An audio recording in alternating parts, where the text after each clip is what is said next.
Hello, my name is Henrik Nordsyd. I have written a book about engineering in Bronze Age Scandinavia, and in this video I will show you a part from that book. In this introduction video, I will present my theories or ideas on how the boats around Scandinavia was designed before the legendary Viking ships. This theory will present a new idea on the design of the boats that is depicted on the rock carvings. There are several other proposed designs of what the boats looked like, so I have also addressed why the rock carvings does not show those types of boats. This is presented in another video. The rock carvings of these boats are found in Scandinavia. Scandinavia today consists of the countries Sweden, Norway and Denmark. In Scandinavia, there are a lot of rock carvings or petroglyphs, or in Swedish, hällristningar. A häll is a smooth part of rock that has no soil on top of it and is usually found next to the sea. Due to the ice ages, the rock surfaces are generally very smooth. It is smooth because the ice moved from north to south and carried with it rocks, and those grinded down the rock surfaces. This created smooth rock surfaces. On some of these, there are rock carvings. These predates the Viking Age by several thousands of years, and is from the late Stone Age and Bronze Age of Scandinavia. There is an abundance of these carvings, and many of them depict boats. Most of these rock carvings can be found next to where the sea used to be. After the Ice Age, there has been ground elevation, as the weight of the ice does not push the ground down anymore. And so, the ground moves upwards or outwards from the center of Earth. The tradition of boating goes back a long time in Scandinavia, and the rock carvings that depict boats are at least 3,000 to 4,000 years old, which is during the Bronze Age, and the oldest rock carvings date to about 10,000 years ago. For context, the Viking ships are about 1,000 years old, and other known clinker-built ships around 2,000 years old, and these ships were built during the Iron Age. Close to the rock carvings of the boats, there used to be coastline, small islands and rivers. After the Ice Age, the land has risen, so now the rock carvings are not close to water anymore. But still, Sweden has the most islands of any country, and our neighbor Norway comes in on second place, and Finland on third place. All Nordic countries have long coastlines, and before roads were made, waterways played a large role in transportation. Most people who look at these rock carvings probably think this is a depiction of a Viking ship. Some historians think it's a war canoe, similar to the boat. The boat is a clinker-built boat similar to the Viking boats, but more narrow, and instead of sails and oars, the boat was propelled forward with many paddles. This is why it's called a war canoe. Some think the rock carvings depict catamarans similar to those found in Polynesia. Some claim that the depictions is not very accurate, and they are just how they used to depict boats at that time. It was a more stylized, religious symbol. But I think this is wrong. Other carvings clearly depict the most prominent features of people, animals, axes, bows, spears, and other things. I think the depictions they made are very accurate, but it is just that people don't know how the boats were designed, and they are stuck on how boats look today.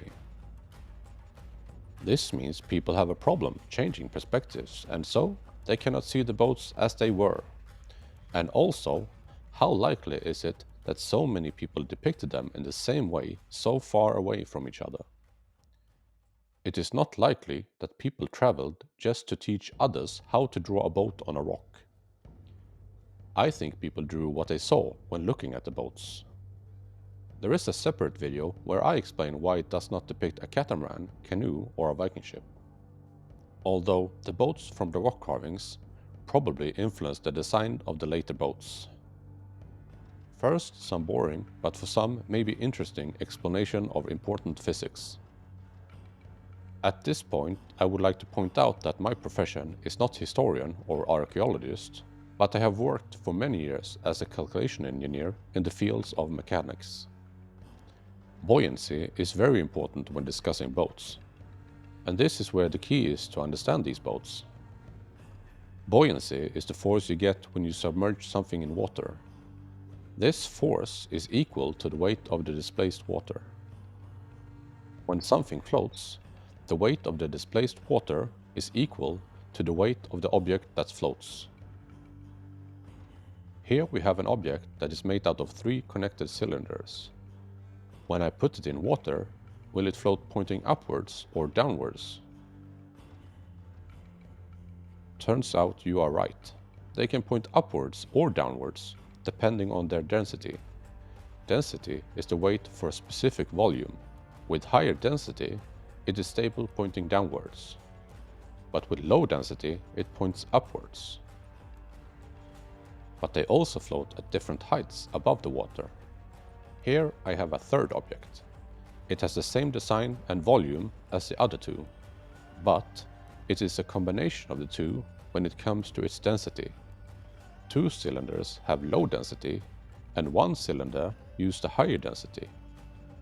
Looking at the 2 previous objects, they can have 3 rotations where they are equally stable, but this third design has only 1 stable state. This also shows that the distribution of the density in an object matters. Sometimes this position is called center of gravity. In most natural objects, the weight is spread out evenly in the object, so the center of gravity is in the center of the object. But when this is not the case, objects can be made to float in different ways. If you don't know what the center of gravity is, it is basically a simplification, where, if you only want to represent the boat as one very small point in space, you could say the entire weight is in that point, and apply the force of gravity in that point. It is usually in the center of the cross-section, but for a U-shaped part, it is not within the cross-section of the part. Now some of you think, sure, that is easy, you just added a ballast. Quick but important side note, ballast in Swedish is barlast, which is a word made up of bar and last. The first word meaning carried, and the second meaning cargo. But also more importantly, it also means load. So my take on this is that it means that the boat carried load. Most think ballast is a word made up from the word bare or barren, meaning naked. If so, then I guess to bear arms has something to do with a furry animal and not the word bära. Ballast is mostly known for being heavier than water and being used on sailboats. But as shown before, it does not actually have to be heavier than water for it to work. I believe the depicted rock carvings show boats with different densities for different parts. They were made of wood and even simple logs. I think it's time for the reveal now. Before we go into more details, looking at this boat from the side, it basically looks exactly like the depictions. So, what is the secret? I think the top part was made from a wood type with low density, and the bottom part was made from a wood type with high density. The lower part or keel could have been made to have density higher or lower than water. And as this is an introduction video, I have saved the detailed explanations of the dimensions to a separate video. My first idea was that it was all made of the same wood, and then they placed stones in the lower part, as is maybe depicted here. The stones are positioned higher to be able to see the individual parts. This works, but maybe it's not as magical as using wood with different densities. But it is easy to present and for you to understand compared to the alternatives.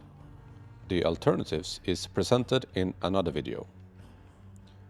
This method of balancing the boat will make the boat sit very low in the water. Now that you see that it floats and that it can balance upright, I would like to go into details why they choose this design. But first off, should it be called a boat or a raft or possibly a paddleboard? You see, they did not sit inside of these boats, but rather they sat down on their knees, or they were standing up, paddling it. That they were in fact standing up on top of it explains why the lines depict humans on the boats. The lines are very long and thin, and is drawn with very small gaps in between them. If they were sitting down in a boat with a hull, most of their bodies would not be visible. In this case, they would have extremely long torsos and heads. Some may think a paddleboard is stupid, as it is easy to get wet. A canoe is much better at keeping your legs dry. Well, if you are out on the sea and there are waves, what are your priorities? Stay dry or not to die? I think they choose not to die. If an open canoe tips over by a wave, it takes in water, and it doesn't work very well after that. There have been archaeological finds of dugout canoes from the time of the rock carvings. The dugout canoes were made from hollowed out logs. I think this ballast boat was chosen when you had to go out on the ocean, where there were high waves and a dugout canoe would not do. Paddleboard or not, I will from now on call them ballast boats, as I think this is their defining feature. The boats were made of logs that was not hollowed out, but instead relied on the density difference of the wood compared to the water. With this, it is basically unsinkable, as it does not matter if water washes over the boat, or if it tips over. It's still going to maintain its buoyancy. This is very important when you are out on the sea. Then there is the part that remained on the Viking ships, the bent up sections in the bow and stern of the top part. This adds buoyancy in the front and aft of the boat when the boat goes into a wave, and make the boat want to go over the wave instead of the wave going over the boat. It also allows for some ornamentation. Usually it is shaped like an animal head. This part made it to the design of the Viking ships, but not to modern boats. On the Viking ships, the bent up and elongated part probably remain, as they still wanted to have an ornamentation on their ship. But on the boats preceding them, it had a function. Today, boats sadly lack this feature. The word keel, or Swedish köl, used to be synonymous with boat, and a ballast boat is basically two connected keels. These bent up sections meant that instead of the boat punching through the wave and letting the wave crash over the boat now floats over it, and as there is one in the stern, it also works for wave coming in from behind. With this modification, the center of gravity moves upwards due to its bent up ends in the bow and stern.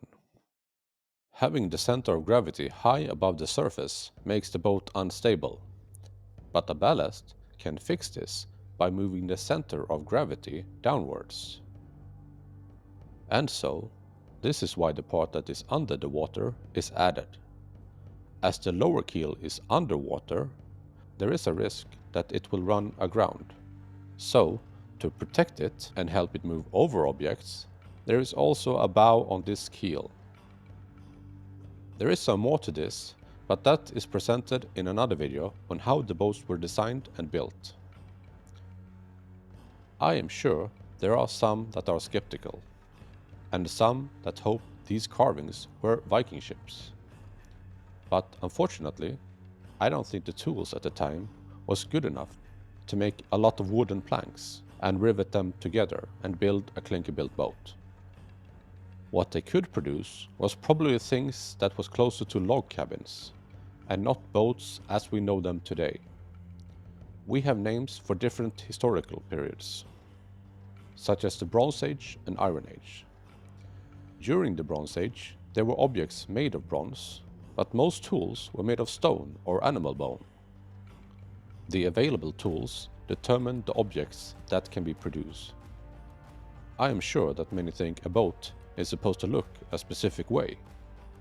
and that can get in the way of seeing the boats for what they were. When you are set on a specific design, it is easier to develop this instead of changing it completely.